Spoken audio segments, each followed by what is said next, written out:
Welcome back to Nerdrotic, everybody. My name is Gary Beekler, and I come to you from nerdrotic.com, and I am back home in San Francisco. Thank God. I'm back in God bless America. I just want to say God bless America. I love this country. I really do. Had a good time in Italy, in Sicily. I was in Sicily for 2 days longer than I had planned because our plane flight was canceled. I just got off the plane. We got in about 3 hours ago and did a little grocery shopping, and I had the live stream. I missed you guys way too much. I'm completely delirious at this point, though. So this should be a real fun live stream. I'll probably not keep this up on the channel. I'll probably unlist it, but let's have some fun. I could stay up for a couple more hours, or hey, you might see me fall asleep on a live stream, which would be really not interesting at all, to be honest with you. And I tried to get through the J.J. Abrams interview, and it's long. It's really long, and he doesn't say shit. So we will go over the rest of it together. I love when he talks about comparing what he wants to do with whatever company. He's looking for investors, I think, to do his own thing. And hello, Q, you're falling over. And we'll see if he'll probably get it because he is Hollywood's best snake oil salesman. But for such a long interview to say absolutely nothing it was impressive. It was impressive. So I know other people went, "What's up, Odin? What's up, Odin?" And Bradley Fortner and Dean Heiss and Mary Ashmead and her wrench and Eric Hawk and High Plains Drifter, one of my favorite all-time movies. That and Outlaw Josie Wales, just great films. Joel Tumburo, thank you for the $2 super chat. Welcome home. Yes, it is good to be home. My bag is like right there. I haven't even unpacked. And Peter Davison, thank you for the Australian $5. Yes, home safe. I hate flying, and I'm going to get on another plane in about 48 hours to go to Chicago, where I get to meet Odin and Anna and EVS and Jeff and Jeremy and Jesse and Josiah, maybe, and maybe John Talks. We'll see. We'll see who we get to meet. Also, I want to thank, because I didn't see this until today. So I need to, Mecha Random made a video to help the channel when we got the copyright strike. So Mecha, thank you so much. I'm sorry I didn't see it. I've been just obviously out of touch. And I'm going to be copying you a little bit. I'm not going to, I'm in the way that I'm going to the Star Trek convention. So I will be going. I will not, it's very expensive, by the way. So I totally understand why Mecha needs to do a GoFundMe. I fully support it. And if anybody could link that in the chat, that would be great. I think I'll be okay in that department, but God, to get in there is like $1,000 or something like that. It's freaking ridiculous, but I'm gonna go. I can't go to Star Wars Celebration and not go to Star Trek, especially when it's in Vegas. And I think I can talk Mrs. Nerdrotic into going with me, and we can make it kind of because that's where we got married. We got married in Vegas on Halloween in 2003. J.R. Bailey, Corey Annis, Terminal Insanity. Welcome to the chat. Aaron Milbrum, Tom King. And if Destiny Captain is on the bridge. What's up, Destiny Captain? Dakota Geezer. You're not a geezer. Corey Annis, welcome to Truth Apocalypse. What is up? Thank you for the welcome back on Twitter, my friend. Actually, Mrs. Nerdrotic was kind of impressed with that. EVS isn't going? No, he's going. I think he's going to Star Wars Celebration unless something has changed. But no, he's going. I look forward to meeting Ethan. I can't call him Uncle Ethan because I'm like way older than him. I'm like 10 years older than him or 8 years older than him. So Tom Baker. Yes, we will be talking a little bit about Doctor Who. It looks like some things have popped up lately while I've been gone. Our good friend Bulls Trek made a great video. Please go watch it. And I think there's just some YouTubers popping up since I think they felt okay to start popping up because I haven't made a video in a while, and Bulls Trek just made one. And yeah, questioning whether Doctor Who season 11 is bad. It's bad. It's bad. And that's going to be the title of my next video is Doctor Who season 11 is bad. It's definitely bad. Why, thank you, Joseph. Well, it's all the virgin blood I bathe in, maybe. I don't know. Ethan looks like a young guy. He looks like a young guy. He definitely has more talent than I do, for damn sure. And so I am a proud backer of Cyberfrog. I fucking love Cyberfrog. I think that's some of his best art. And I want to mention that Nerdrotic Jr. loves his art. It's so funny that Nerdrotic Jr. is starting to watch YouTube videos. He's all, "Do you like these guys?" And it's like world-class bullshitters. And he's watching Comic Artist Pro Secret videos and and Jeremy's videos and Anna's videos. And he's kind of finding them on his own, which is great. So those guys are stars. They're stars. I hope you got my books out of the box and tried to add your Skype as well. My Skype, by the way, if anybody wants to add me on Skype, it's just Gary Beekler. It's just my full name. It's very unoriginal. Thank you for the $5 super chat, Mike Brown. I haven't gotten to my PO box yet, so I'm going to do that tomorrow. I believe I have a media pass in there. Hopefully, if not, then that's fine. If I get in the Star Wars Celebration, great. The whole point of going is to meet my fellow YouTubers. So that's the whole point. If I get in, great. If I don't, great. I don't, because there's plenty to do in Chicago. I can have tons of fun there. My brother-in-law lives near there. There's comic shops. There's plenty to do. So yeah. Dean Heist, thank you for the $2 super chat. Sitting here in my brand new Nerdrotic. Oh, sweet. In your Nerdrotic t-shirt. Great. How is it? Does it look okay? I mean, it's not crappy or anything. Stone Cold Jeremy. We have a Jeremy in the house. What is up, you handsome devil? Welcome back, Gary. Good to see you. Made it home. I did. And unfortunately for CBS and the BBC and Disney, and hopefully not the MCU. I don't want to really be complaining about the MCU. Woo! Did I get some clap back for I got some personal emails that I might read on the next live stream that were just great. The thumbnail for the next Doctor Who video should be Michael Jackson's Bad album cover with Jodie Whittaker's face on. You know what? That is a great idea, Nala Shadow. I think I'll do that.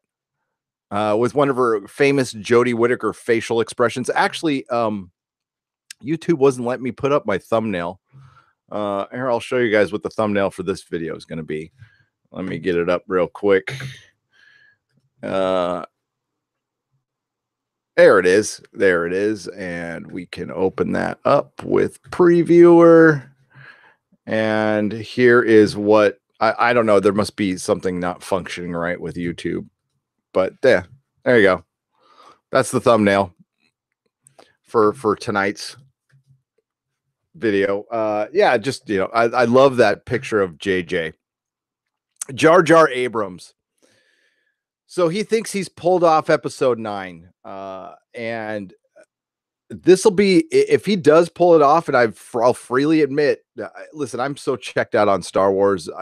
It would take a bloody miracle. It's going to have to be, to me, a movie better than Empire. It will have to be the greatest Star Wars movie ever made to bring back the full fandom. You're going to have Star Wars fans who are going to hang on forever. But that Disney didn't spend billions of dollars to split the fan base and have half the fan base sticking around. And believe me, they're feeling it, because if the people aren't buying toys anymore, they are screwed.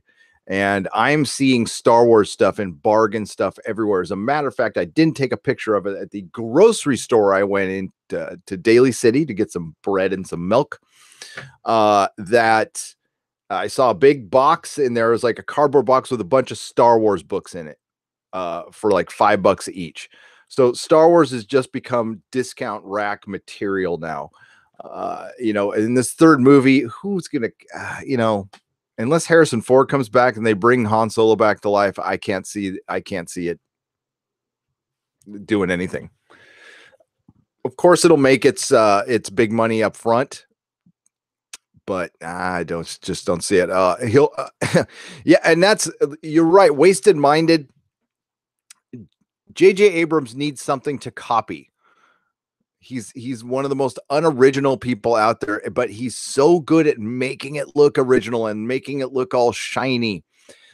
And that's why, you know, Bad Robot's influence on Star Trek Discovery, and it's all over Star Trek Discovery, it just doesn't help. It does hypnotize people for a little while because it does seem like that show looks good, but upon further review, if you go back and watch it, the effects really aren't that great. Some of the sets are pretty cool, but if you don't have your camera sitting still long enough, you can't really appreciate it. And as I said before, Star Trek is written, each scene, when you get to each scene, it feels like you've missed the buildup because you have. They go straight for the dessert. They don't do any buildup. Nothing is earned. There is no there's no emotional goodwill put into any of the scripts for Star Trek Discovery. I bet. So thank you, Nicholas Horton, for the £2. I am more hyped for Clone Wars season 7 than episode 9. Yeah, I would be too.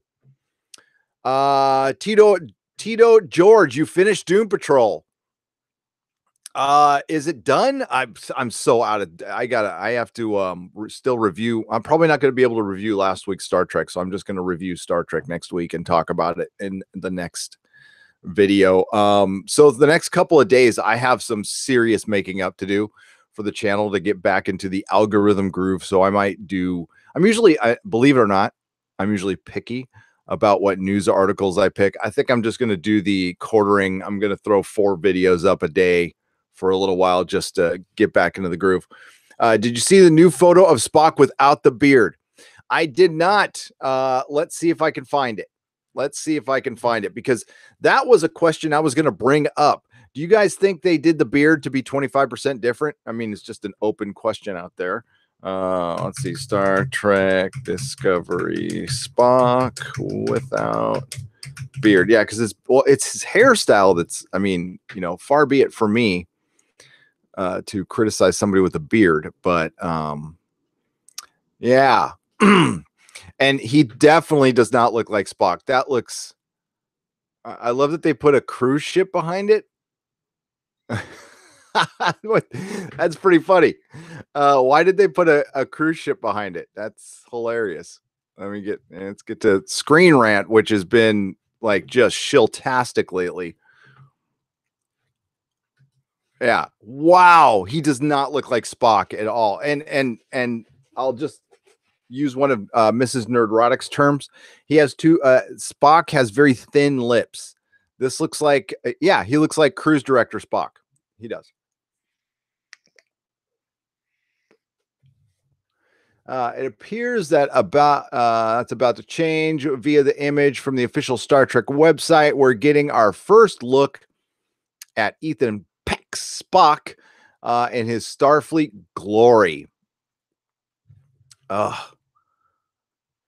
look, he can't even get to live long and prosper. His finger's curling. It's curling right here. What's going on there? He must have broke his finger. That looks, oh man. Hey, the Tick came back too. I'll be reviewing that on my other channel. Okay, let's get back to the chat here. And oh wow, we got like crazy super chats here. That's great. Mary Ashby, $2. So glad you're back. Withdrawals big time. Well, yeah, and I'm hitting the road again, but I will be doing videos from the hotel. Thanks, Jeremy, by the way. And I think I'm going to get a rental car so I can drive around. I don't trust public transportation. I'm from Southern California. We get in our car to drive down the street to, get milk or whatever. Thank you, Mary. And again, you don't have to super chat. You do enough work around here. Dewanu Minfer, I hope I got that right. $4.99. Okay. Oh, that's right. Pronounced the one who I should know this. The one who man fear. Hey, Gary, just wanted to let you know I emailed you. Still looking for advice to improve creatively. I will check that email tonight and tomorrow. I tried to get through it on the plane a little bit, but I paid what, $40 for the internet on the plane. That sucked. It really sucked. It kept on crapping out on me. So I will get back to you. thank you for sending me the email, and I will do my best to try to help you. Getting the creative juices flowing can be a very difficult thing, and finding inspiration. It depends on the person, really, but I do have some advice for it. I'm hyped for. I've already read that one, but thank you, Nicholas Horton, for the £2. The FedOc, Australian $10. Little welcome home present for ye nerdrotic. As for Abrams, I'd say he's an advocate of depending on shiny ball syndrome for his work. Yes, he polishes the knob better than anybody in Hollywood, in my opinion. Gotta say that. And just go and watch his TED Talks about the mystery box. It says it all. It says it all. He's a good idea man. Not unlike George, but where JJ and George separate is George knows how to have a complete idea. He doesn't know how to execute it on his own. He needs a lot of help. George Lucas does. But JJ is a good pitch man. Like, he'll come out and like pitch something that sounds really good, and then it eventually goes to crap. I mean, even his influence on Westworld is there.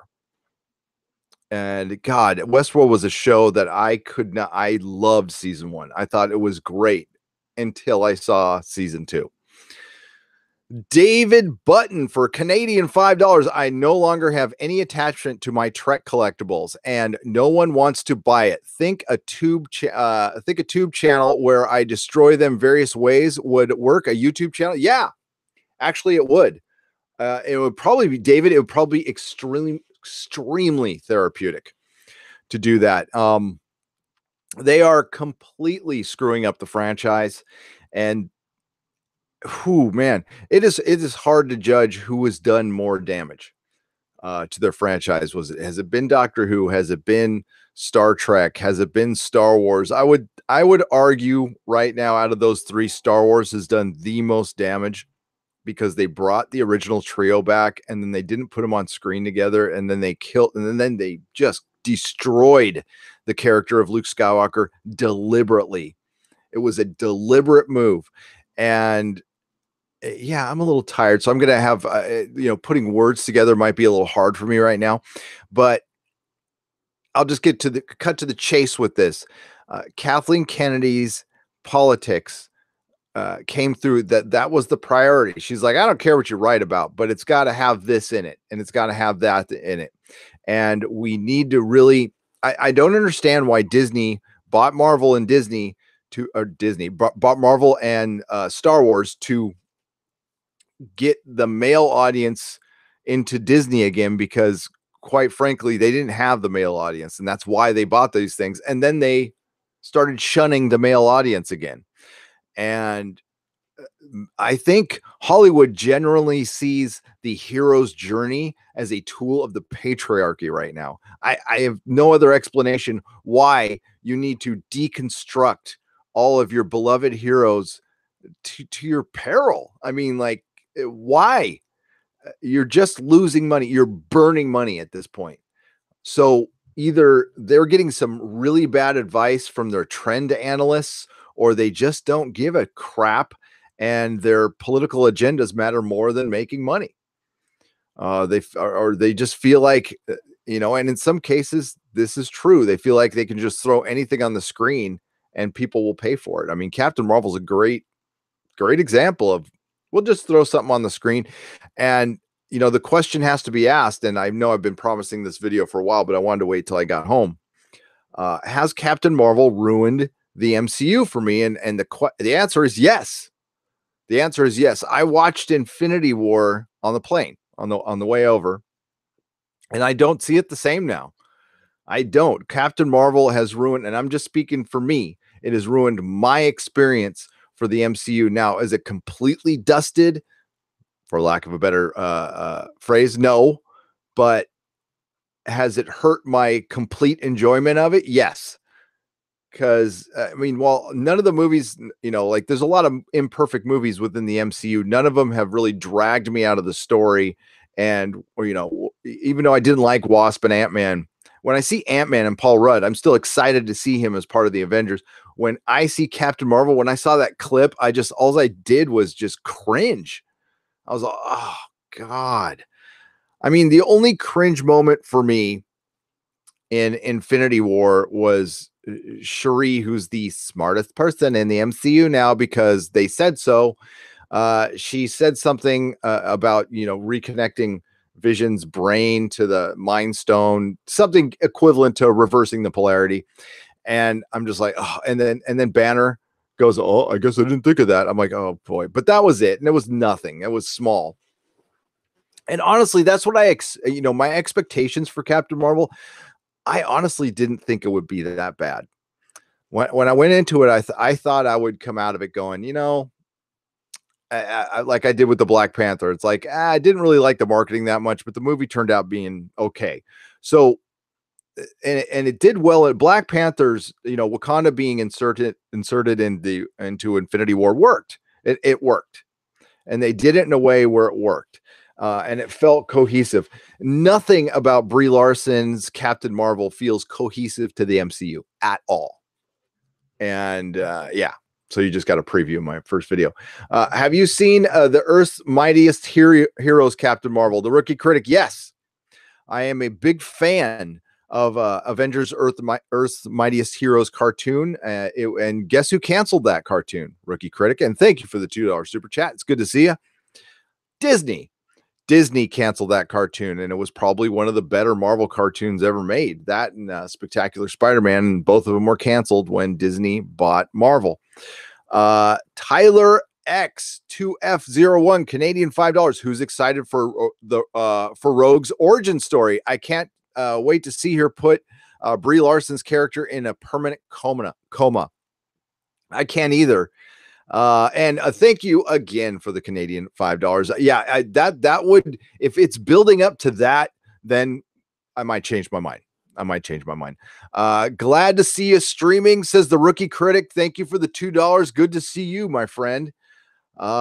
It's great. It's so good to be back. Merrick Royals, Canadian $2. Quick, put the beard back on. Looks terrible. Looks terrible bad. The beard is here and it's longer. It is much longer. Oh, and you're talking about Spock. See, I'm fucking tired. Yeah, the beard on Spock looks much better. He doesn't look like Spock at all.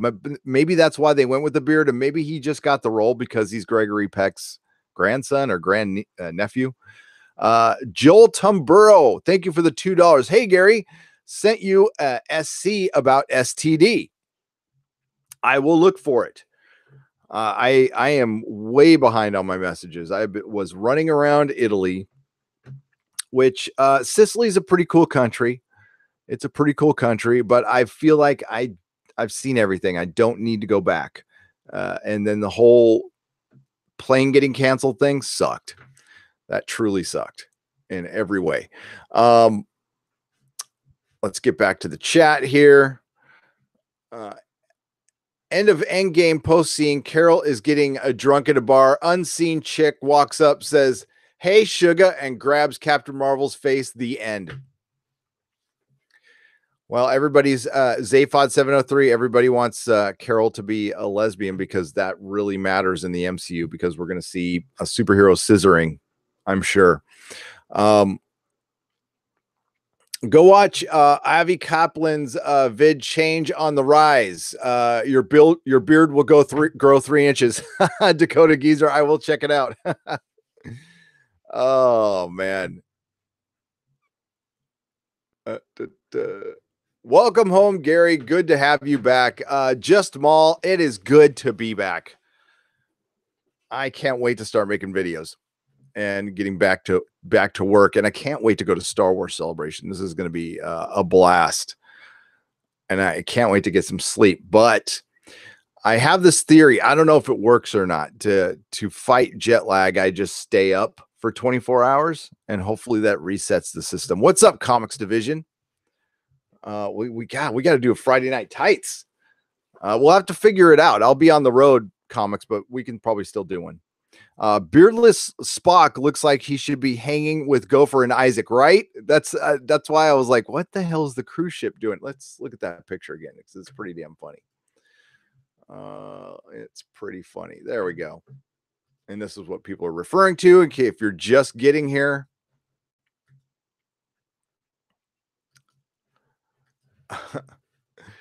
That looks terrible. I mean, like, if maybe if you cover, like, if I cover half his face like this, does he look like Spock? Nope. Does he look like Spock? Maybe like that. Maybe he looks like Spock, like right there. But no. He looks like cosplay Spock.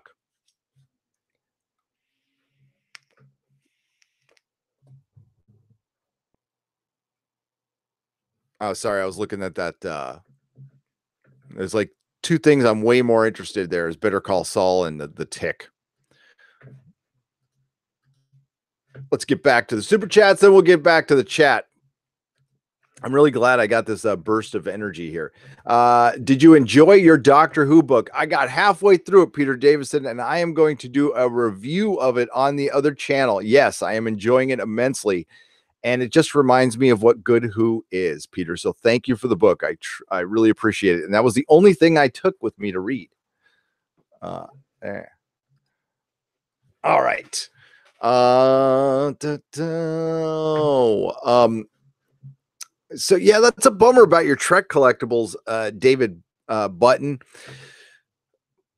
But that's kind of how I feel when Jodie was announced for Doctor Who. I think I've told the story before. This entire room used to be a Doctor Who room. It didn't have any of the Marvel stuff. It was just completely Doctor Who. And I changed that day. And it sucked because I had just gotten my younger son that kind of dipped out of Doctor Who for a little while, and then he was like going to get back into it. There was that rumor going around, there was a rumor going around, whether it was true or not, who knows, but it was a rumor nonetheless that Richard Madden, Rob Stark, was going to be Doctor Who, and that the redheaded guy from Love Actually, who I'm forgetting his name now, either one of them. If either one of them was Doctor Who right now, was in Doctor Who right now, they wouldn't their ratings would have stayed consistent throughout the season. They'd be selling toys, they'd be selling action figures. Yeah, they probably would have gotten some criticism for a little while on Twitter from 5 or 6 people, and then it would have been over. But they allow to have that the people who go out and on Twitter and criticize shows have way too much power, have more power than anybody on YouTube, have more power than Access Media. That companies live in fear of that because they're afraid they're going to look bad to each other. So they're clearly making stuff for each other now, and the fans are not even a thought, not even an afterthought. The only time they think about us is when we're bitching about stuff and they want to call us toxic.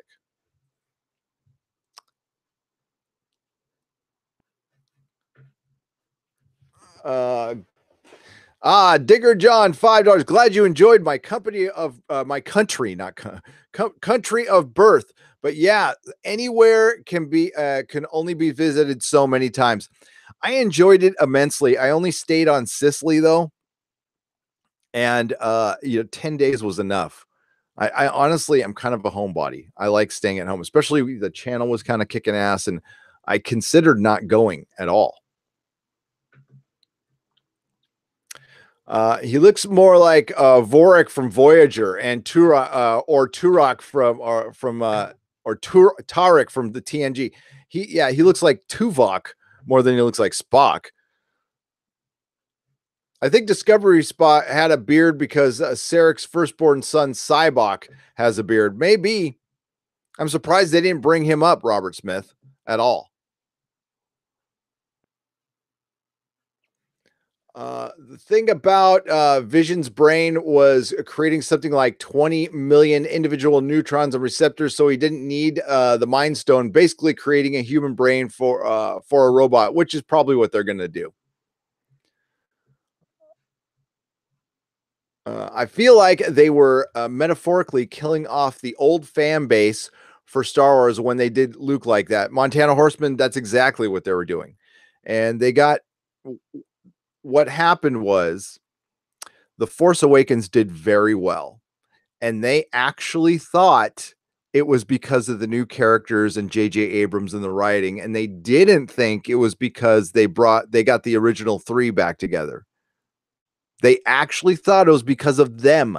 This movie made all this money because of us, not the fact that we thought Luke was going to be in the movie and he wasn't.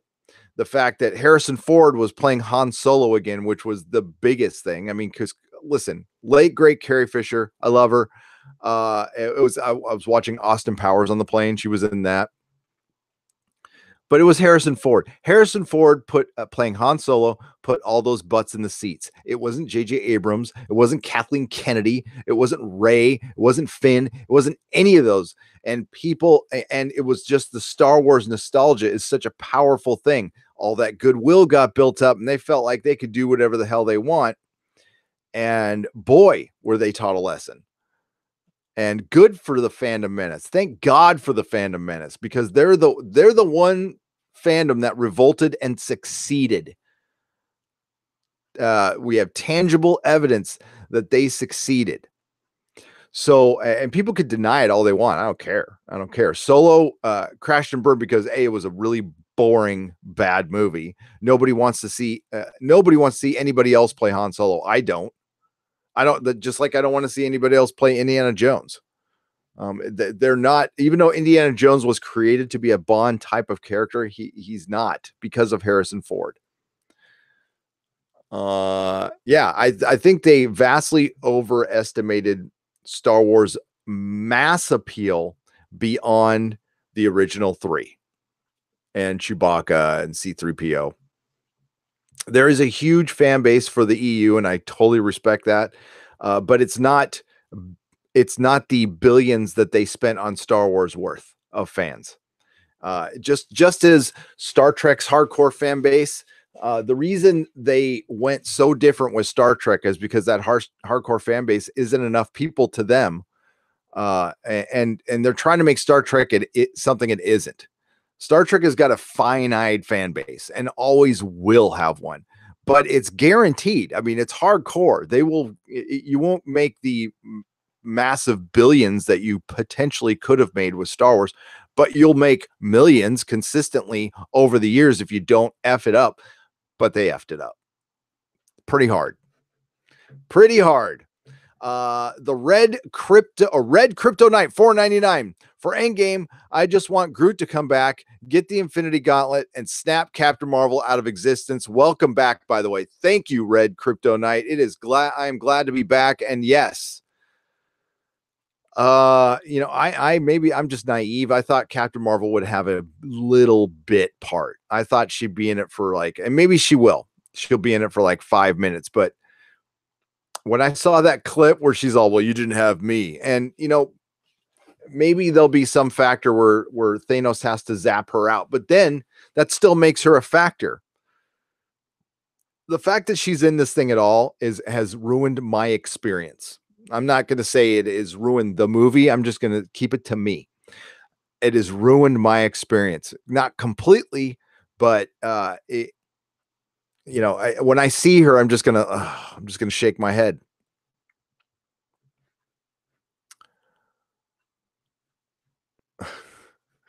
I felt like okay, I read that. Walk around barefoot and make fists with your toes. Okay, I will. Am I going to be seeing Hellboy? Yes. Comics Division. I will be seeing Hellboy. I certainly hope it is not what David Harbour says it's going to be, an examination of Hellboy's toxic masculinity, because that's what he said. Welcome back, Gary. Good to see you again. You should get an STD Spock special helmet for streams. Mismatched sock. I might. I do live viewing parties on my Patreon channel. I mean, I don't have a punching bag like Anti-Trekker, but I did throw a pencil.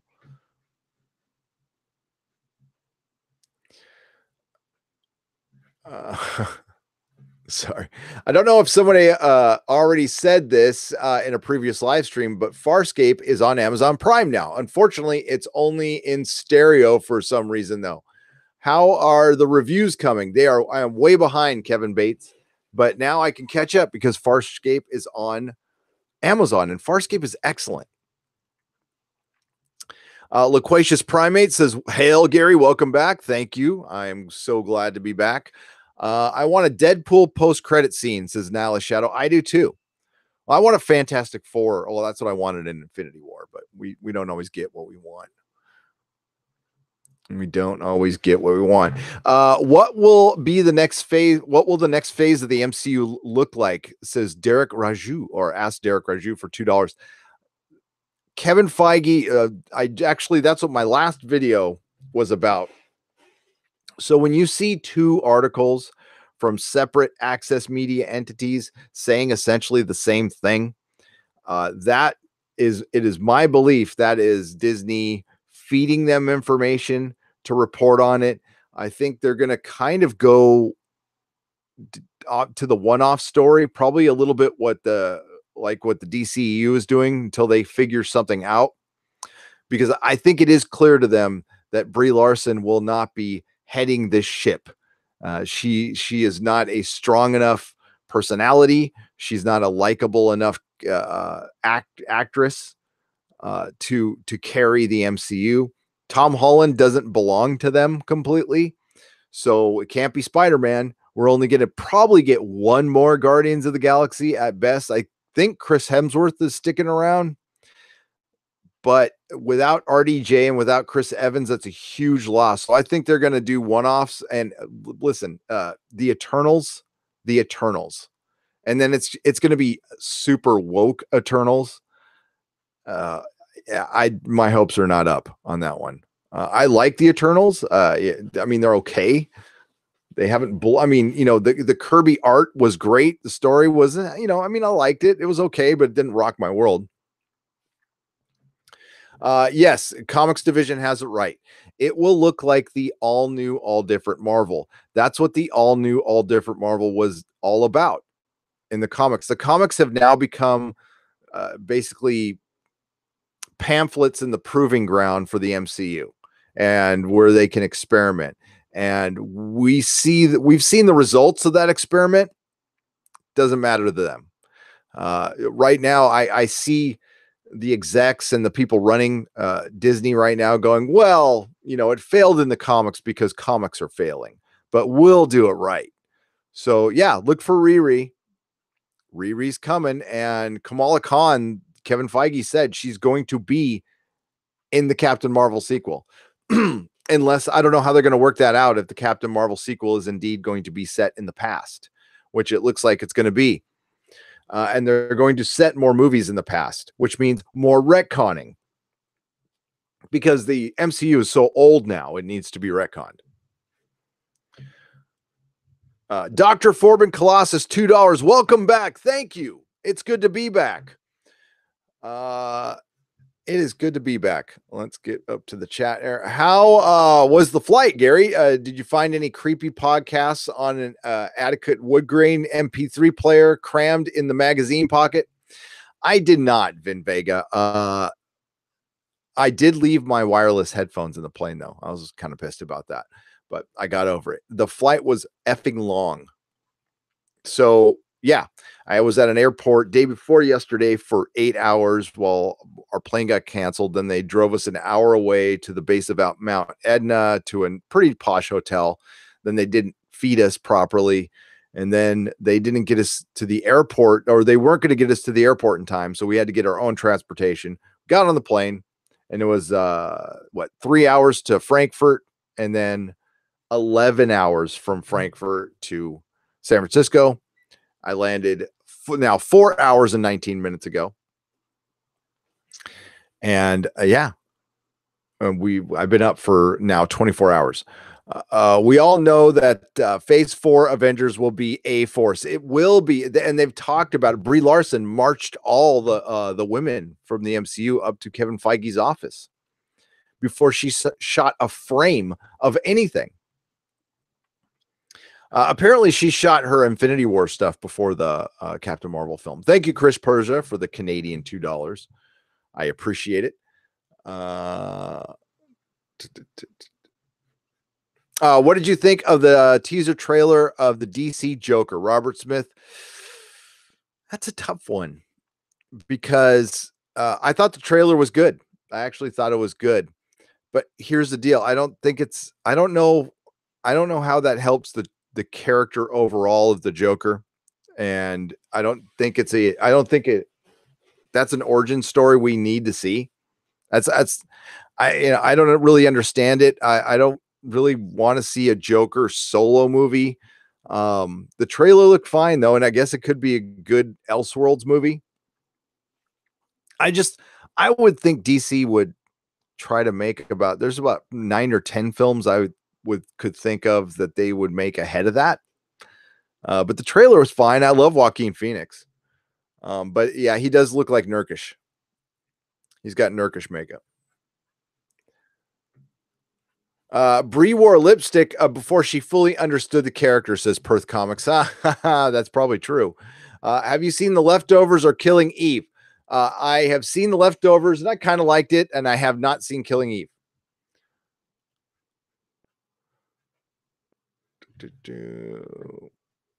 I thought they were going to go Dark Avengers. I don't know what they're going to do. They're probably going to do one-offs until they can get the Fantastic Four in and the X-Men going. But I would think the next big bad would be Galactus. That would be interesting. My conspiracy theory is the end of Endgame. We will put an incursion crisis to reset the universe. Yeah, they're going comics division. They're going to mess with timelines, which listen, we already see what Star Trek Discovery is doing. We're going to fix everything. We'll just use time travel. Yeah, that doesn't fix anything. Actually, it makes things worse. Monica will not be Captain Marvel. They'll keep Brie and have her have the former as Photon, guaranteed. A mismatched sock, yeah, they're not getting rid of Brie. All word on the street is Brie has a 7-picture deal. Good luck with that, MCU. God, I don't want to be complaining about the MCU. This is gonna suck, but I think we're gonna end up doing that. I don't think Avengers Endgame is gonna be bad, but I think the Captain Marvel scenes will annoy the shit out of pretty much everybody. Except for the people who are all, yay, Slay Queen, who just like her for political purposes and not for, they couldn't there's not enough of a character there to like. Avengers Assemble actually did a decent job with Khan, cocky, plucky teenage girl who clearly a sidekick, says Fedok. I was not a fan of the Avengers Assemble, so I didn't watch enough of it. I loved Earth's Mightiest Heroes, so I thought that was a great cartoon. I have no problem with Kamala Khan. It's a decent book with diversity done right, but forced. That's the way it should be. Yeah. Eternals can introduce mutants to the MCU. They can. That's going to be interesting how they do that. But yeah, the MCU has already ruined the Inhumans. That is true, Nicholas Horton. And I'm not looking forward to current MCU taking on the X-Men, to be honest with you. I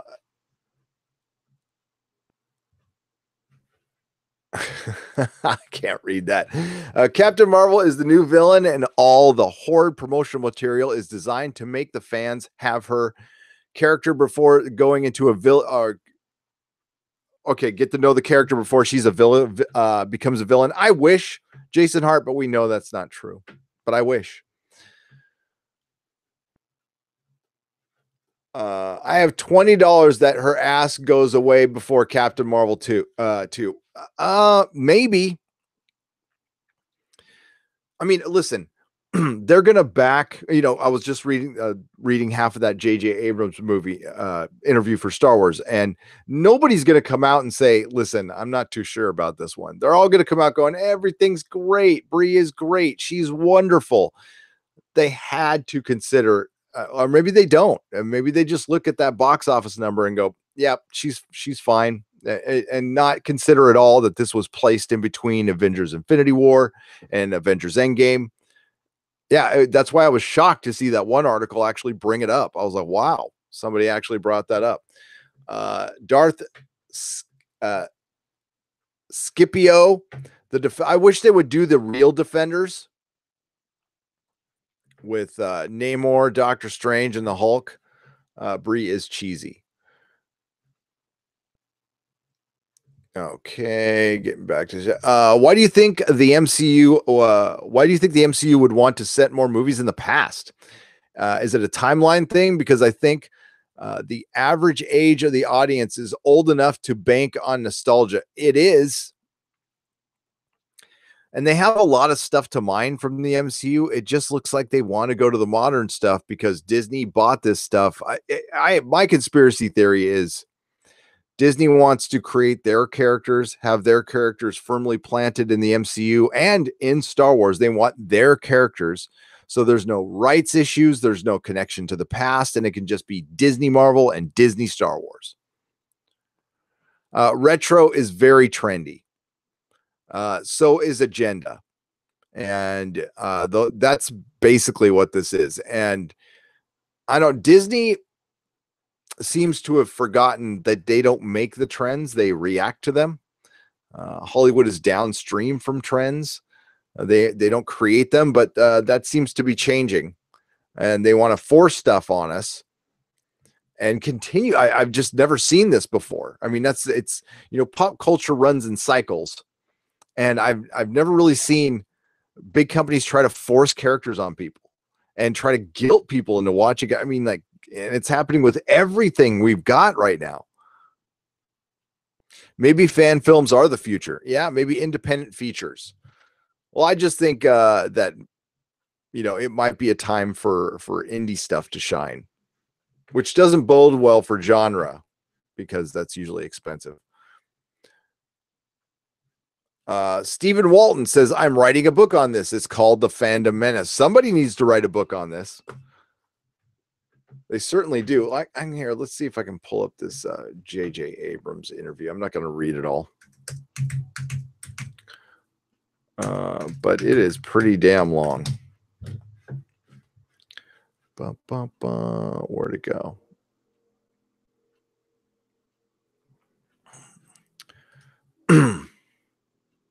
It's an enlightening interview. And once I'm done with it, I will see if I can get a video out of it or not. What the hell? There we go. There we go. It's kind of a bad picture of him too. So yeah, a lot of God, look at how long this thing is. Like, Jesus Christ. Get to the point.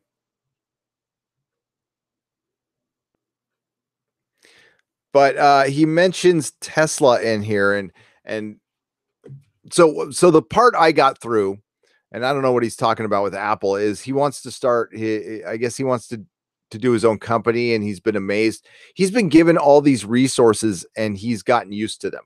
Okay, so he doesn't really get questioned. They had to beg for him to come back, because of course Colin Trevorrow quit episode 9. So he had to rewrite and fix whatever Rianne did. And that's the only thing I will defend JJ on, is he was given a big pile of crap from Rianne Johnson.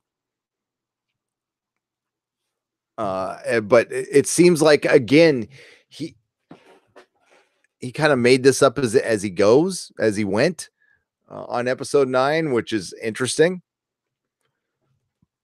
But he really wants to start his own thing. But the thing is, he's not going to have those resources, those Disney resources forever. Let's not forget that he had an agreement with Paramount when he took the Star Wars job. I guess he still had offices there while he was working for Disney. JJ. So, yeah, we'll see how long the golden boy of Hollywood will remain the golden boy. Yeah, I guess it all depends on episode 9. It all depends on episode 9. Star Trek Continues was excellent for fan creation, just as good and better than JJ Trek. High Plains Drifter, it was better. Uh, Vic Mignogna's Star Trek Continues was an amazing show.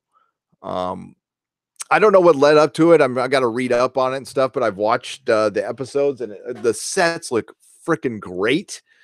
Everything looks great. I heard that there was shenanigans, like as there is with all things, especially fan projects. You gotta pull together a lot of crap for fan projects. So yeah, I know there was some maybe some I don't know, tomfoolery, we'll say, with the sets, but I don't know that for a fact. And yeah, I don't know what's been going on with the Vic stuff lately. I heard that's been continuing. I gotta catch up on some that Umbrella Guy videos and Ricada Law. Oh, look at Matt Jarbo. What's up, Matt? I think they rely on guilt because it's cheaper than print in advertising markets. Yeah, and they can and plausible deniability, Matt. They can go, what guilt? What guilt? You're just a sexist because you don't like the female doctor. What? We didn't just cast the female doctor, or we didn't cast the female doctor to partially make her critic proof. And I dare you to prove it. Plausible deniability. And Disney will make an X-Babies movie. Tom Bither, you can take that to the effing bank. As a matter of fact, that's probably their priority right now. Any update news on the controversy surrounding the All Access Picard and their vendor licenses? Well, it's funny that you bring that up. Give me just a second. Let me get to my insight. I love that while I was gone, Doomcock did a video that came off of something in my Facebook group, which was cool because I didn't even see it myself until I got back. Oh, look, Ricada Law. There he is right there. Let me get to, I got to make sure this isn't up so I don't give away my source here, but let's get Mr. Sourcey Pants and see what he's got to say. Honestly, I should have been doing videos all week on this, but been kind of busy.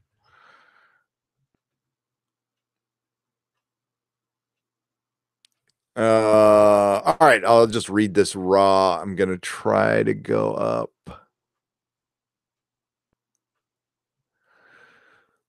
So I don't know who else has brought this up. So if I'm repeating information, I'm sorry. But I'm pretty sure I share the same source with other people. So the Picard, Patrick Stewart is he gets paid no matter what. So he's being paid for being a producer on the show. So whether this show happens or not, Patrick Stewart got his cheddar. So good for him. So another week has passed, and I am told all Star Trek people and all the licenses remain at an impasse. I am told that Enterprise Bridge we will see in the coming week is a lot like the set art for Picard. No one will license these visuals unless they reschedule the show, as no studio and no production is happening at this time.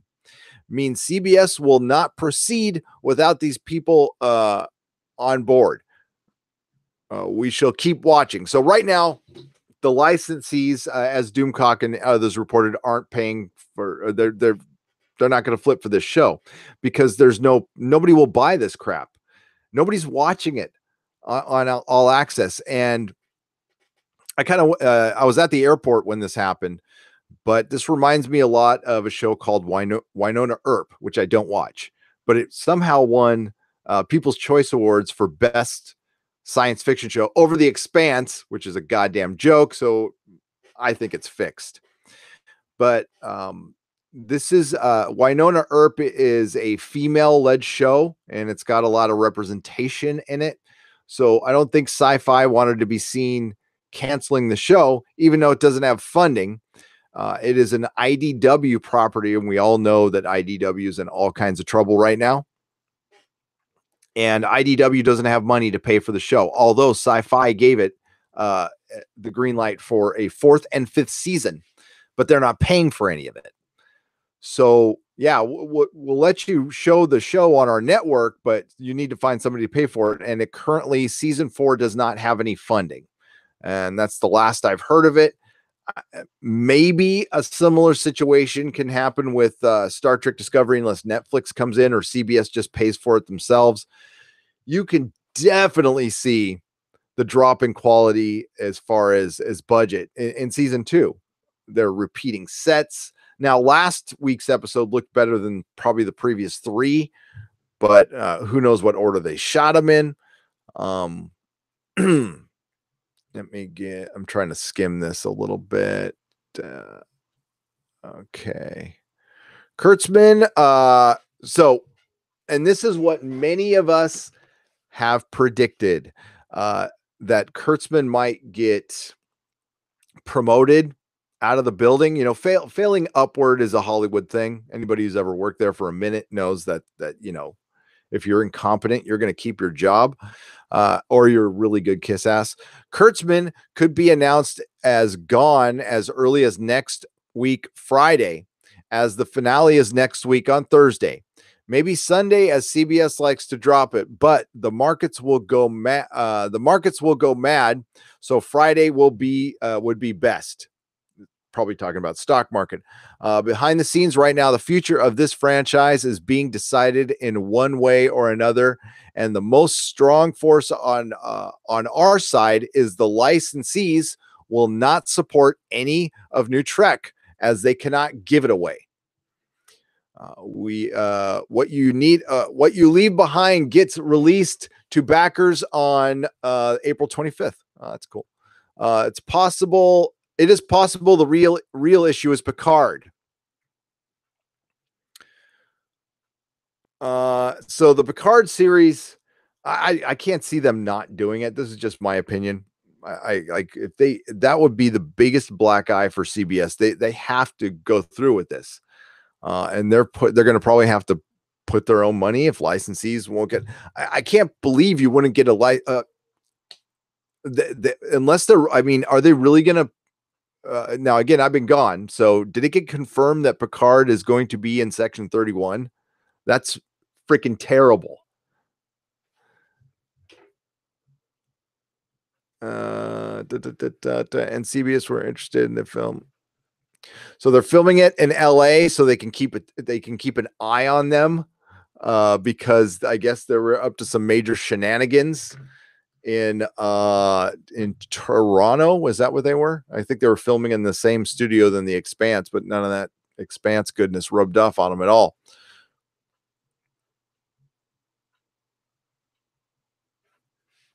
Yeah, it's too bad Brian Fuller left, but that's all I know right now. Is they're still having licensee problems, and the Picard show is not looking good. Not looking good. Nicholas Glenn, thank you for the $1.99. Heading to Chicago tomorrow. See you Friday night. Dude, I cannot wait to meet you. God. I'm all thrown off because I was supposed to be back Tuesday. So yeah, today is Wednesday, right? Yeah, it's Wednesday. So yeah, I'm leaving Friday morning. Friday morning, I will be there. Yeah, so Picard is supposed to be Section 31 head, completely against character. Totally. I mean, which leads me to believe that we're still under the bad robot license. When are we going to get the answer on season 3 of the Orville? Robert Smith, I think it's after the finale of this season. I gotta admit, I'm worried. But why would you license stuff for a show that's going to get canceled? I feel like they are desperate for ideas at this point. They are, because everybody wants their own MCU, even within Star Trek and even within Star Wars. They want the kind of money the MCU is making, but that's going to stop. The MCU is not going to be raking in billions of dollars per movie anymore. That's not going to happen. A law of diminishing returns is going to hit them hard. Bring my comics. Yeah, I will try. Nicholas Glenn. Thank you for the $1.99. If I can get them on my carry-on. CBS, like Kennedy's Lucasfilm, does not know what the F they are doing. No, Stephen Walter, and that's part of the problem is with their diversity hiring, they are bringing in people with no experience with these multi-billion-dollar franchises, and it's hurting them. Listen, the two writers in the writers' rooms, I can't remember what one of the writers named is Byo-Yo Kim. She writes the worst Star Trek episodes, and I'm sorry to report that, but her name is on some of the worst Star Trek Discovery episodes that are all pretty bad, but they're like the standout bad ones. Like 2 weeks ago, she wrote that. She wrote Rain for CW. These are not the people who should be writing Star Trek. I'm sorry, but there are women out there who can write Star Trek. They just need to look a little harder.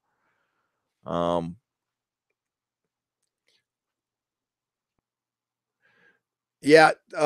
Blasted Heath, Captain Marvel joined the $1 billion club because it was between Avengers Infinity War and Avengers Endgame. That's the only reason it did. You release Captain Marvel in an April with nowhere the next Captain Marvel 2. You release Captain Marvel 2 in March and there's no Avengers movie surrounding it. It's not making $1 billion. Section 31, just freaking dumb. Yeah, you know what? I'm not the biggest fan of the Section 30. It seems like they're putting such a priority on it. Section 31 is supposed to pop up in it's only good in Star Trek once in a while, but it is completely against the whole Star Trek ideal. And God, how many videos do we have to make? How many effing videos do we have to make? It doesn't feel like Star Trek. It's not Star Trek. Star Trek Discovery is for people who hate Star Trek, and it's not working. You're not getting those. You're not getting these new fans. It's not happening. You're chasing. It's a lot like what the comic industry have spent years doing. They wasted so much time chasing the dragon of the new fan, and slowly alienated some of the most hardcore fans, like almost impossible fans to alienate. I mean, Marvel fans were really hard to alienate, but Marvel Comics managed to do it. It was an impressive feat, and Star Trek is the same way. Listen, I see YouTubers I respect trying to do mental gymnastics to try to like some part of the show, and bless them for trying to do that. But it's just bad. It's just bad. STD is for people who hate life. That is true. Excuse me. Let's get to a couple more just make sure I didn't miss any super chats here. Me and Buddy just started a channel. Check it out. Echo Based Network. First 2 videos are up now. If one of my mods could throw that link up, that would be great. Thanks, Nicholas Glenn, for $4.99. I appreciate it. And Chris Persia, you were right. A-Force. The only thing I remember about A-Force, because I think A-Force came out after I sold the comic shop, but I was in a Toys R Us on the last day it was open, and one of the toys that was there was the A-Force Marvel Legends pack. There was freaking 30 of them on a shelf. Nobody touched them. Filamax, I don't think we're getting new Expanse until October or November. That's just a guess. I don't know that for sure. But I just finished the new book and it's great. We're missing 400 likes. Honestly, with YouTube's new thing, I can't see who's watching anyway on the bottom of my screen. I got to look up here. Oh, that's pretty good.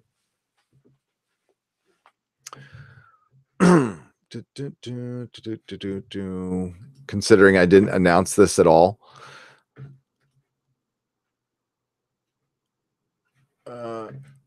Not to be a downer, but there's no reason for Disney Fox not to do licensed stuff. It costs them nothing. In fact, they get paid either way, regardless if the product sells. Loquacious Primate, you are correct. And listen, the MCU is not in any danger of losing any money anytime soon.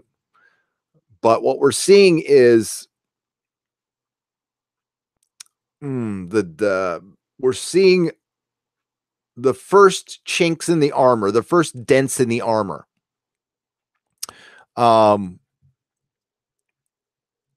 That was, it was like, which was made out of vibranium. It was like an impossible thing to destroy.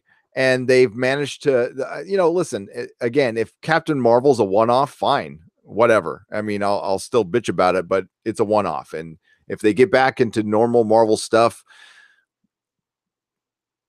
but we all saw that clip, and the reason they chose that clip was to go, hey, Captain Marvel's going to be in this thing, so get used to it. Comic shops and comics have never fully recovered since the blowout of the 90s. Frack off. Was it Felger Carb? What's happened to comics is they've gone through crisis before, for lack of a better term, and they've lost a portion of their audience, but they've always managed to survive. They never fully regain back what they lost, but there's still enough fans out there to keep it going. What's going on now, they are not going to recover from. The scientific term is it's a cascade. So we have, the thing is still alive. Okay, comic book retailing is still alive, but it's gone past the point of no return. Like you're not going to get enough new fans to replace the fans that are leaving for it to be sustainable anymore. But it's going to be a slow death because the way the system is set up. It's been a very protected industry because it's a niche industry. You have that direct market. It's essentially hobby shops. The thing is, those hardcore fans are leaving. And you completely lost the normies, which supported everything. When I was selling comics in 2012, 2013, I had kids coming in. I had new readers. They were actually making some progress and getting new fans again. And boy, did they fuck that up. And it's because they got arrogant. And because it's an industry filled with people who don't want to be there. Zach's brought this up in his videos. Your boy Zach. There's a ton of people who think that the comic industry is a stepping stone into Hollywood, which is not. It's clearly not. One of my friends has been in the comic book industry, Derek Robertson, for decades. And, he's been involved in some pretty big properties. He's only finally getting something for what he co-created, and not nearly what you think it would be.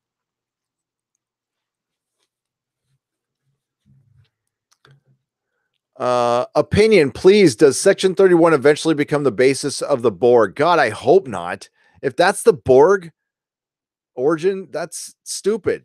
But, Star Trek Discovery's done so much damage to the brand. Like, why the hell not at this point? Why won't they just come out and say they're under the bad robot license? Bear. That's a good question, and it probably has something to do with some form of contract with CBS.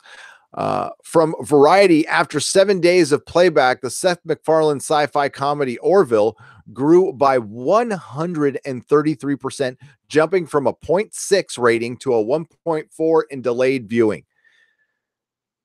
It gets the numbers. It just depends on whether they're counting the overnights or not.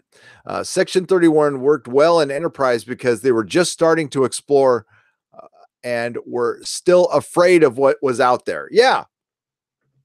Jeffrey Grimm. And it does work within the story, just not as something. I don't think it works as something you would watch weekly. That's just my opinion. That's not what I watch Star Trek for. You get, okay. Nitrium says it. Yes, you get new fans by making good new content that respects the old material. Surely it isn't that hard. But it is, because Nitrium, if I'm saying that correctly, it requires work. Because, every time, if you want to go just look at the comic book industry, every time something sells well, what is the factor in that? Is it because it's a diverse cast inside the comic book? No, nope. Is it because it has a woman editor? No. It's because it has a very good writer and a pretty damn good artist. That's it. A good team makes a good book. It's not even the character. Swamp Thing was, I mean, like a lot of people liked him, but when Alan Moore took over Swamp Thing, he proved that a good writer can make any character good. Frank Miller took that weird Daredevil character and made him into something that nobody ever thought he would be. Daredevil was kind of a joke.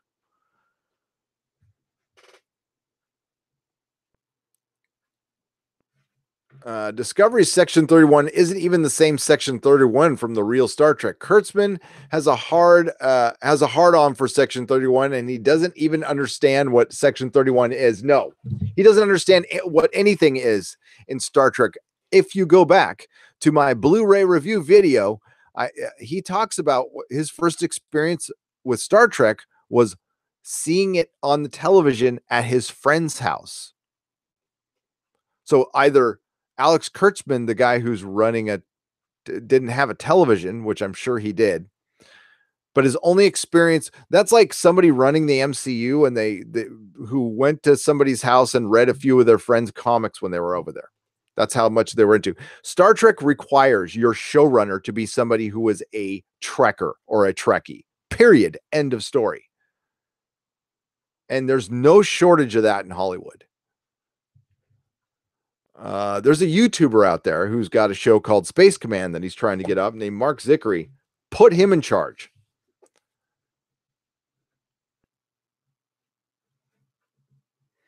Ontis says, I believe all this SJW stuff comes from a general lack of creativity and talent in media at the moment. You are correct. There is a watered down talent pool right now. And there's tons of competition, and they found a niche. They found a way to get noticed with very little talent. I don't know how many of you have actually seen an episode of Star Trek Discovery, and bless you if you haven't, because you've saved your eyeballs from some pain. It is really the worst written show on television. No joke. DS9 did Section 31 correctly. DC Fontana, whatever she wants to come back, paid. Yeah. God, I got to find her name now. Hang on. There was the writer for Counterpart. If I can find her quickly. I keep forgetting her name, but there's one of the women who wrote Counterpart. If it's got to be a woman, then you get this. She wrote some of the best episodes. Let's see. I'm pretty sure it was Better Angels. Okay, yes. I don't know what she's done. She's only done Counterpart, and her name is Megan Huang. Houang, Houang. Hire her.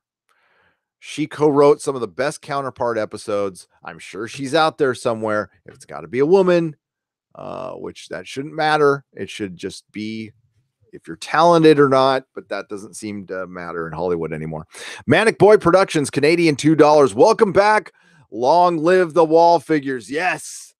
Oh my God. I'm sorry, guys. I'm completely, I'm on no sleep right now, but I missed you guys. So I had to get back to it. Tomorrow, I'm going to try to put out a lot of videos. Loads of talented writers. It is the cheapest part of the show, but most critical. Also, we have Nebula Award winners that have a love for Star Trek. Michael Tanner, yes. Star Trek Discovery has thrown a lot of money around, but they haven't thrown it around for writers.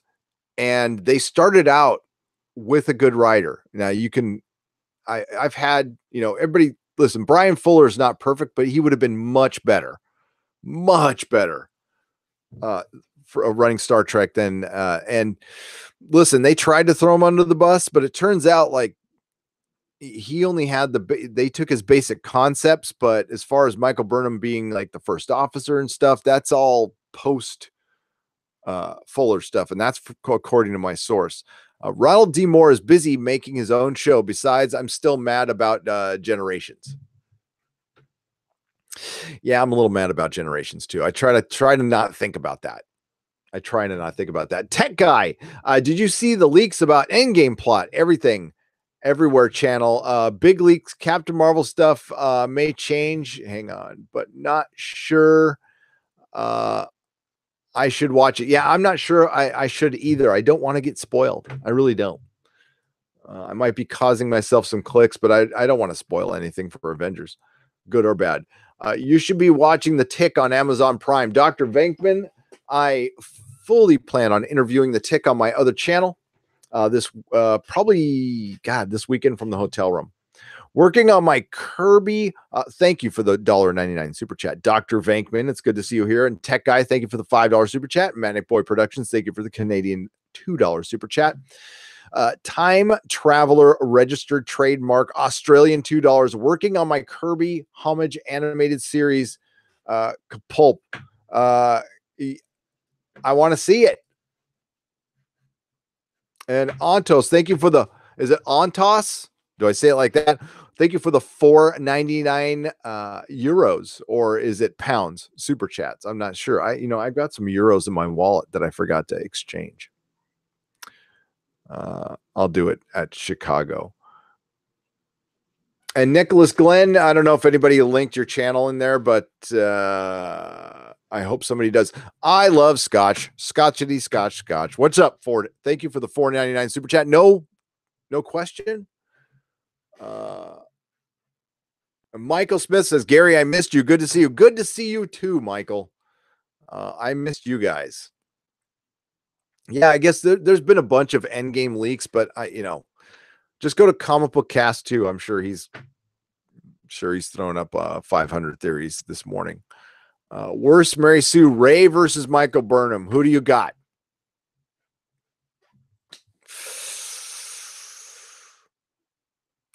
Michael Burnham, because there's been more. She's just been in more. Ray's been in 3 movies, or 2 movies so far, and we've had almost 2 seasons of Michael Burnham solving every problem. And anytime she does have a problem, it's not due to a mistake she made. It's due to her putting her trust into the wrong person, generally male. So I will say Michael Burnham.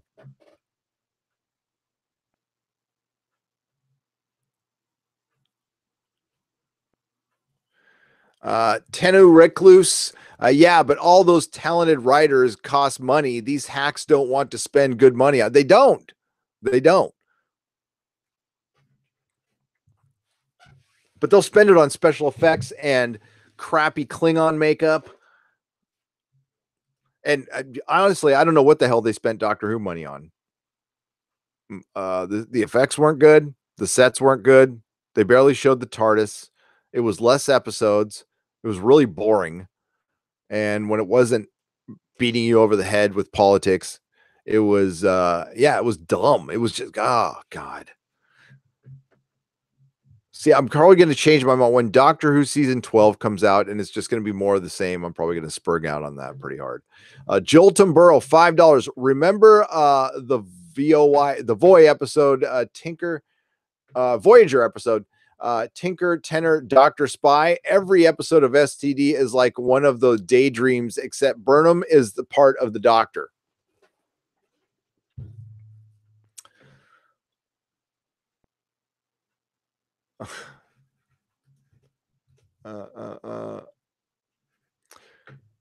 Mary, were you asking about the second package from the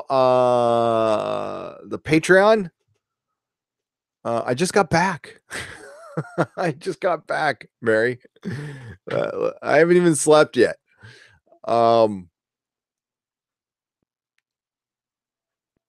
Babylon 5 had good women writers. Yeah, Babylon 5 was good. There is plenty of good female writers out there. That's not, that's not what's the problem is they are trotting out these female writers. Listen, one of the women involved in the woman involved in the Star Trek writers room, I forgot her name now, has done a bunch of Voyager novels, and apparently people liked them. But sometimes a novelist doesn't make a good screenwriter. Yes, there's plenty of great female writers out there. But the women that they hire are the women they know. It is still a very, oh man, it's a click.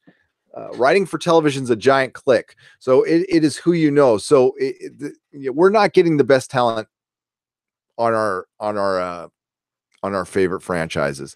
The reason being is because there's a very, again, as companies buy up more companies, look at how much power J.J. Abrams has still over Star Trek and Star Wars and Westworld. And Bad Robot it's like it's got tentacles everywhere. Somebody should make a video on that.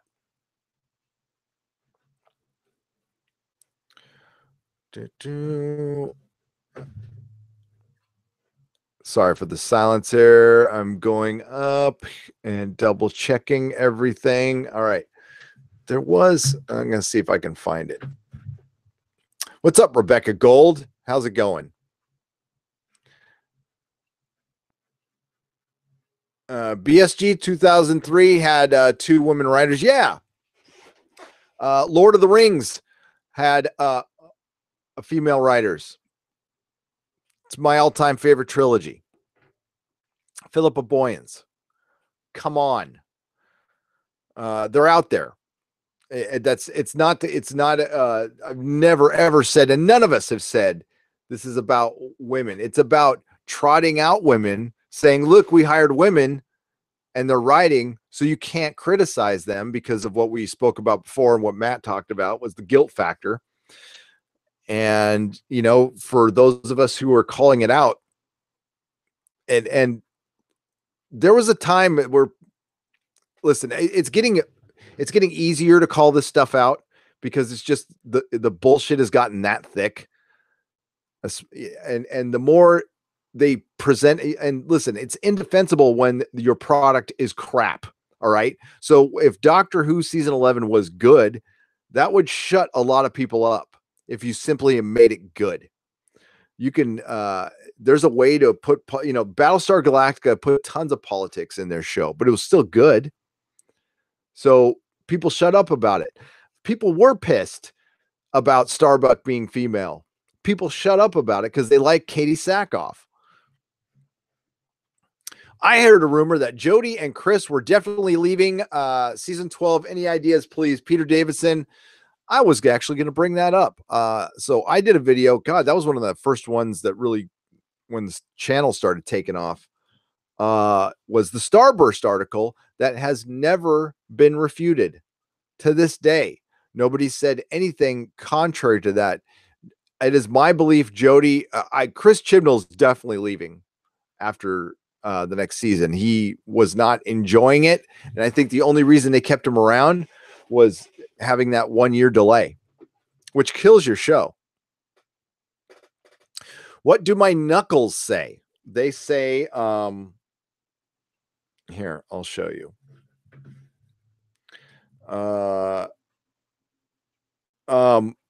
So that's my wife's nickname is Mel, and this is from Boondock Saints, and that is my nickname, and it's not Beak, or it's not Beer, it's Beak.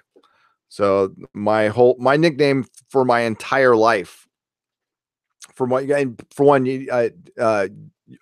only other people can give you nicknames. You can't give yourself a nickname. So believe me, this wasn't the nickname I would have chosen for myself.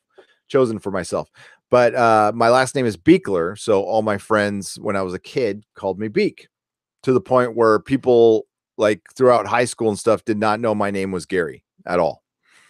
So yeah, Melissa is my wife's name, so it's Mel, and then Mel and Beak. And those were our nicknames from high school. We used to know each other in high school. So that's what it says on my, yeah. And I'm a huge fan of Boondock Saints. It's like one of my favorite all-time movies. Katie Sackhoff is Starbuck in her world. Jeffrey Grimm, absolutely agree with you. I love both Starbucks, and I love Katie Sackhoff, and she should have been Captain Marvel. I love how Discovery had a full funeral for Robot Girl, but when the male Enterprise science officer dies, screw him. He disagreed with Michael Burnham, right, Robert Smith? They don't even acknowledge his death. Oh, man. My favorite part of last episode that Mrs. Nerdrotic and I were getting a kick out of was the lesbian giving advice on the gay male relationship. And we were just pondering here in San Francisco. We're like, when were the gay men cool with the lesbians living in the Castro? I don't know if they're cool to this day with it. There was a separation. It's not like that anymore, but there used to be separate parties here. They weren't all buddy.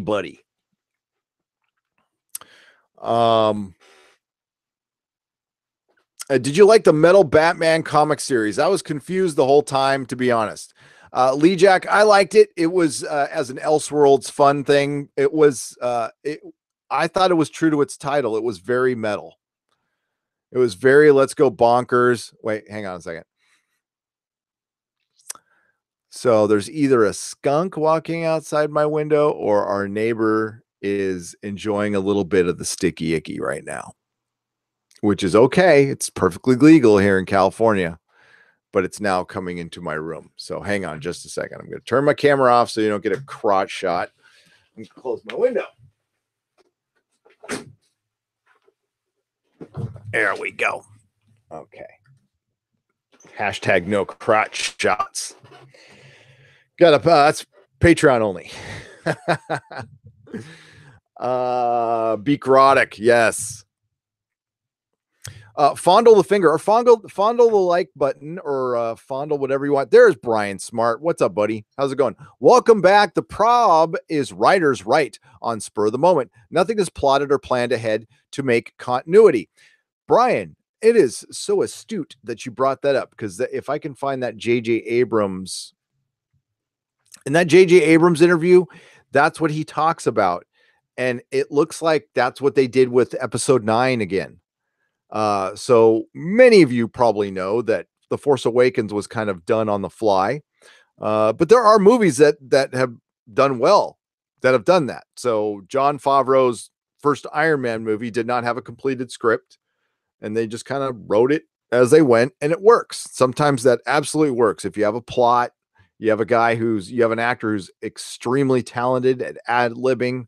Robert Downey Jr., probably one of the most gifted actors ever in Hollywood. I mean, if it wasn't for him being self-destructive,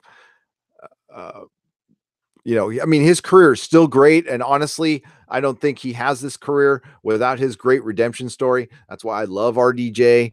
RDJ and I, while I have not had the success of Robert Downey Jr., but we've lived very similar lives as far as addiction and like really going to some bad places because of our addiction and then coming out of it. So that's why I've always kind of liked the guy. And, oh God, yeah, that's another video I got to do. There's an old interview. Yeah, I'll do that one. Yeah, I'm going to even just keep it to myself and you'll just see the video. There's a good old interview with him about politics that I like. Thank you, Brian Smart. Hey, Brian, have you heard anything about the Orville? Any news on the Orville? The Hellboy reboot is getting trashed, by the way. I imagine it would. Silhouetted Animator, thank you for the $2, because the director, I believe it's Alan Taylor, the guy who did Blackwater, who for Game of Thrones and stuff, not very good director for film. He's good for TV. I don't think he's great for film. But yeah, that sucks. But are you surprised? I'm scared about the media I consume. It's all going in such a weird direction. I haven't enjoyed Doctor since Russell T. Davies left, says Zach Lape. $5 super chat. Thank you. Honestly, I'm right there with you. I enjoyed the first couple years of Stephen Moffat, but as time has gone on, Stephen Moffat's Doctor Who has not aged well, but goddamn, Russell T Davies has.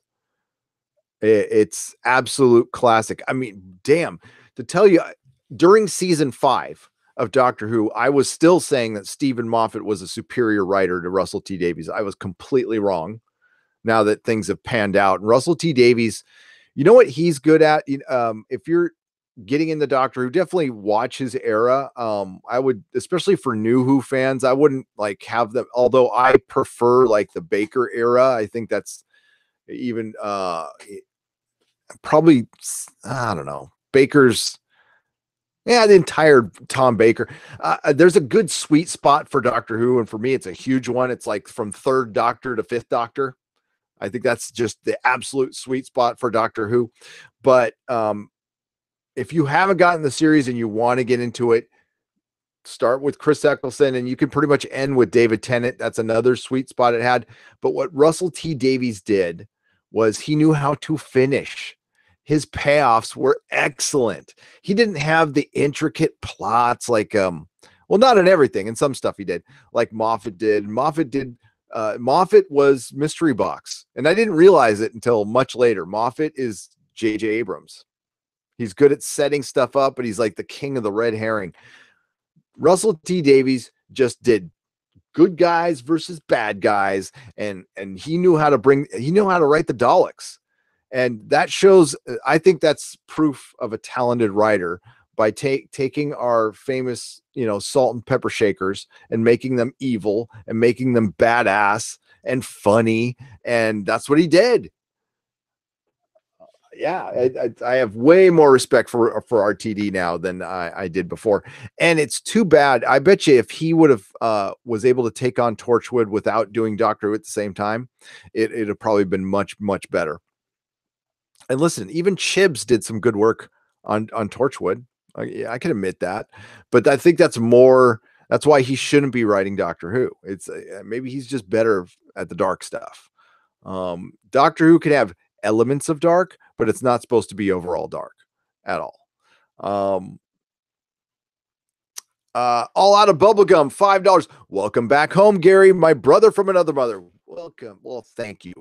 All out of bubblegum. And I have 2 moms, so you could be my brother. I don't know. I'm adopted, so who knows? Who knows?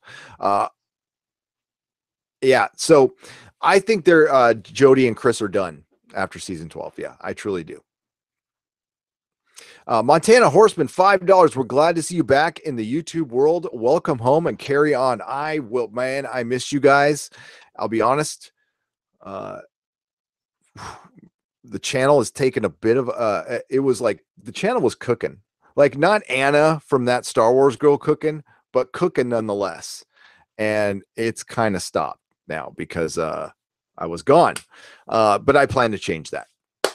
Not getting discouraged at all. Things are still good. Believe me, no complaints. 61,000 plus subscribers when November of last year, which honestly wasn't that long ago, 5 months ago, I had 5,000. So, which was still great. Believe me, that was still great. That's a complaint I hear about Doctor Who all the time. Now, exactly the lack of true villains like we had in the Russell T Davies era. The Lethal Diva, the reason they don't put true villains in anymore is because of this postmodernism we have. Every villain has to be relatable, and who are we to judge what a villain is? What are we to judge what good and bad is? And the whole good guys versus bad things is patriarchy, so that's what we're dealing with now. Hollywood is destroying itself, and let's think about this. Nothing lasts forever. So, film has been around for 100 years. 100 years, give or take. It's not going to last forever. There might be a time, maybe not during our lifetime, but maybe say 100 years from now, that people will sit around going, people used to watch like grown adults acting like other people and pretending and professionally pretending. And people used to get paid lots of money and you were considered important. when you did this. And people might look back on that and go like, that was crazy. You never know. It's the sign of an affluent society. Now there's always been, plays and stuff like that, and they always had importance. But the way things are now, it's insane. It is the industry in LA, and it runs that town, but it's kind of moving up here too. 50,000 of the subscribers are me. I really like the channel. Show him stuff. Hey, thanks, man, for creating 50,000 Gmails for me. That's awesome in itself. Moral relativism is crap. It is, David. It's I don't want to see moral relativism in my superhero films. I really don't. It's good to explore in comics, and it really, some of the best storytelling was when they did that stuff, but that's when it was different. But now that's why it's hard to sell Doom Patrol on people. I love Doom Patrol, but it's really come out at a time where I'm getting sick of this shit too. It's like the deconstruction of this and that. It's like, how about reconstructing the hero? What do I think of the Sherlock Holmes movies? They're entertaining. I think they're entertaining. I've liked them. I like the first one, but I can't say they're the most memorable things in the world. We're watching Pizza the Hut eat himself slowly. We certainly are. We certainly are. Okay, back to the chat here. SJW's opinions are facts. You're right, Justice League. Oh, the Justice League is here. Yeah. Frack off Felger Carb says, yes, Gary, legacy brands are fading to black. They are. And because we've got franchise mania right now, the money grubbers got a hold of this stuff, and they kicked out the creatives who truly love this stuff because they were a problem. People who care about Star Trek canon are a problem, because then you have to really think about the show and work at it. And they really don't want to work at this stuff. They just want it. Why aren't you buying it? It says Star Trek on it. Isn't that enough for you guys? It's just Star Trek. Why are you guys taking it so seriously? If the person who's in charge of your show asks a question like that at any time, they should not be in charge of their show, period. The person who needs to take Star Trek the most seriously is the person in charge of Star Trek, and needs to take Star Trek seriously to an insane level, to a clinical level. What's up, Bizopolis? It is good to be back home. Evil is now subjective. It is.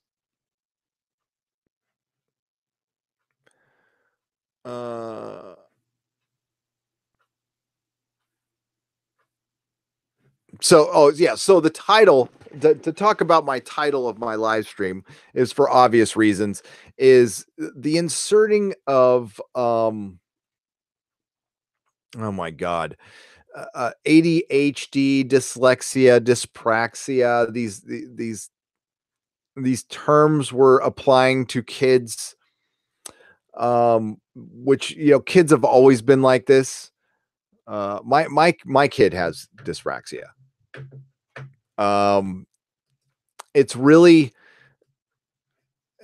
and using this, and the way the BBC uses it, I firmly believe the BBC has a checklist before you even write a script, that you have to include some form of handicap, some form of affliction, and it's all victimhood. It's all because victimhood is a badge now for some people. And I'm sure all of us here, everybody in this chat, we could all pick 5 or so. We can go spin the victim wheel and we'd all apply for something. And it's supposed to like give you some sort of currency now in whatever game gets played on Twitter or with the NPCs and the SJWs. That's their currency, is victimhood.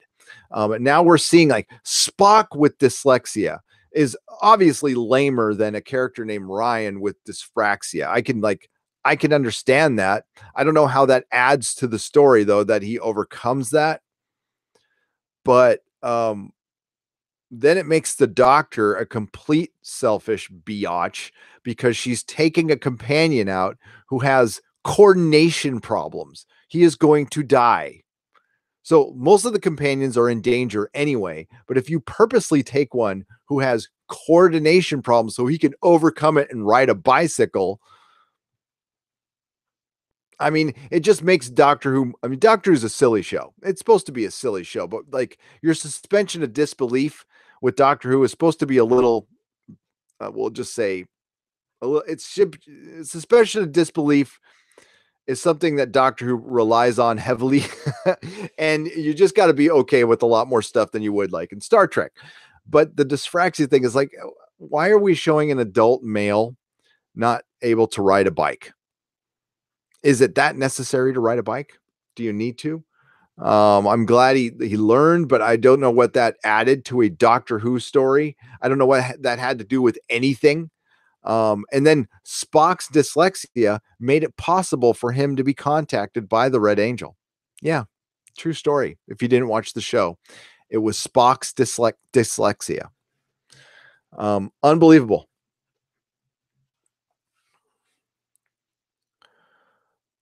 Robot Chicken was the best part of STD and they killed her. I know. But you know what? They need to bring back the show Robot Chicken so they can make fun of STD. But the problem is, Seth Green wouldn't because, well, obvious reasons. Next Doctor Who companion will be Davros since he ticks in the handicap box. That's right, Tom Bither. Yes. And yeah, it'll be Davros will have ADHD. No, he'll be obsessive compulsive. That's why he created the Daleks.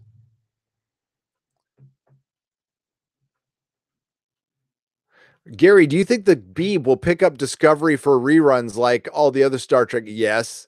SBG. I mean, like, is Star Trek Discovery not made for the current year BBC?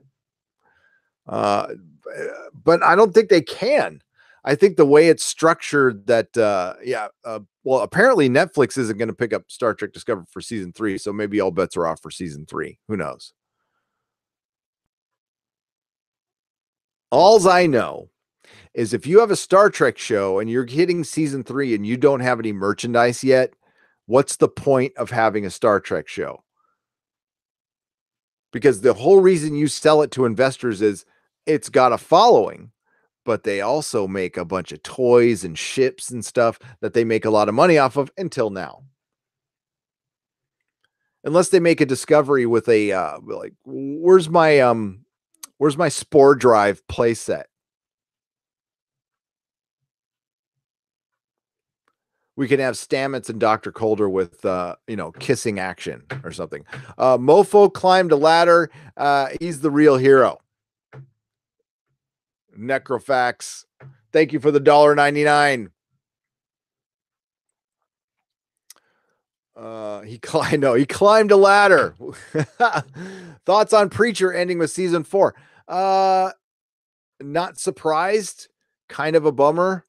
But I'm surprised it went this far, to be honest with you. I thought that show was definitely going to get canceled after season 3. So the fact that it got a season 4, but as I said on the Facebook group, cable television is dead. And genre is getting too expensive for these little cable channels now, like Sci-Fi and AMC. So unless it's going to be on a streaming network, I don't know. But could you ever see a show like Altered Carbon on Sci-Fi or something? That's why I can't wait to see The Expanse on Amazon. It's going to look good.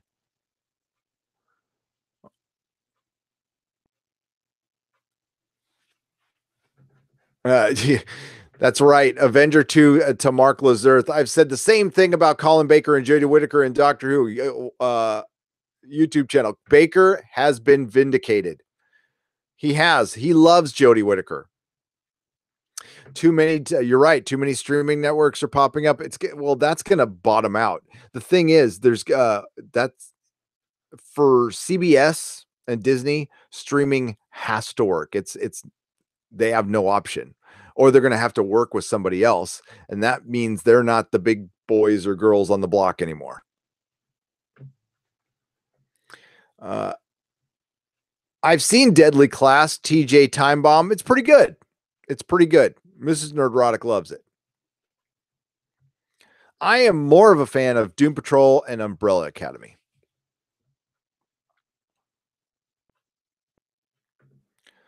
Darren Bohr says Expanse needs a hot chicken. I think Naomi's pretty hot. I think she's pretty hot. Merchandising, Star Trek, the feminine napkins. Yeah, that's pretty much, Jeffrey, that's all they can merchandise right now. Yes, Kevin, I am headed to Chicago on Friday morning. Expanse needs a 7 of 9. I think everything needs a 7 of 9, my friend. Alter Carbon on my need to watch list along with the Expanse. Go check them both out. They're really good. They're really good. All right, folks, I'm going to wrap this one up. I know it's kind of short, but I am tired. I'm going to leave this up for a day or so, and I will be making lots of videos tomorrow. I will go live one more time before I go to Chicago, so probably tomorrow night, maybe I'll go live again. Let me double check super chats here to make sure I didn't skip anything. Yeah, I'm like about to fall asleep right here. So if yeah, it's good to see Rookie Critic and Comics Division, and Odin was here earlier, and this will be on. I got a lot of catching up to do, obviously, but I've got to do a bunch of posts on nerdrotic.com to get caught up, but this will be on nerdrotic.com, but I'll also share it in the community section, but I'll keep it up for a little while. Thanks everybody for popping in. Yeah, it was good to see a bunch of YouTubers in here, and it's good to be back. Videos on the way. Yeah, I got a Captain Marvel video, a Doctor Who video, and a Star Trek video. And Friday is the big get together, man. So I cannot wait for that. In the meantime, I'm going to get some Z's, guys. Everybody have a great night, and may the small folk. Thank you for all the super chats, by the way, and please go to nerdrotic.com, and it's good to be back, and may the small folks sing songs of your greatness. Good night, everybody.